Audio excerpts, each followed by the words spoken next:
ভুলে ভরা জীবন খাতায় কলম দিয়ে লেখা, ভাগ্যে থাকলে হয়তো পাবো সফলতার দেখা। মানুষ যতই ভিড়ে থাকুক, দিন শেষে সে একা। হোক হাজার মানুষের বা লাখো বা কোটি, যত মানুষের ভিড়েই থাকুক না কেন, দিন শেষে সেই মানুষটা কিন্তু একা। সো আসসালামু আলাইকুম এভরিওয়ান, কী অবস্থা সবার, কেমন আছো সবাই? আশা করি সবাই ভালো আছো। সো আজকে চলে আসলাম ছোটো একটা স্টোরি নিয়ে গাইজ। তো দেখতেই পারতেছো আমি ভিডিও শ্যুট নিয়েছিলাম গাইজ, এই ভিডিওর সাউন্ডটা আমি অফ করে দিয়েছি। আর গাইজ যে কথাটা বলতেছিলাম, আর তার আগে বলিনি আমি কোথায় আছি। আমি আছি এখন সোনাডাঙ্গা লেক পার্কে গাইজ।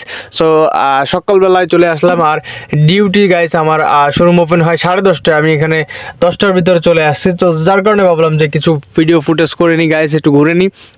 সো লেকে চলে আসলাম, আর এখানে আমি ঘোরাঘুরি করলাম এবং সুন্দর সুন্দর ফুটেজ দিলাম।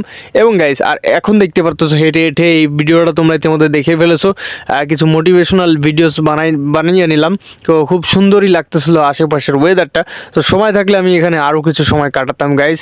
সো আর বললাম তো যে মানুষ যতই ভিড়ে থাকুক, দিন শেষে সে একা, আর একলাই আমাদেরকে সেই কবর, অন্ধকার গহীন কবরে চলে যেতে হবে, যার কবরে সেই যাবে গাইস। সো এই জন্য সবাই সতর্ক হয়ে যায় এবং একে অপরের সাথে ভালো ব্যবহার করার চেষ্টা করি।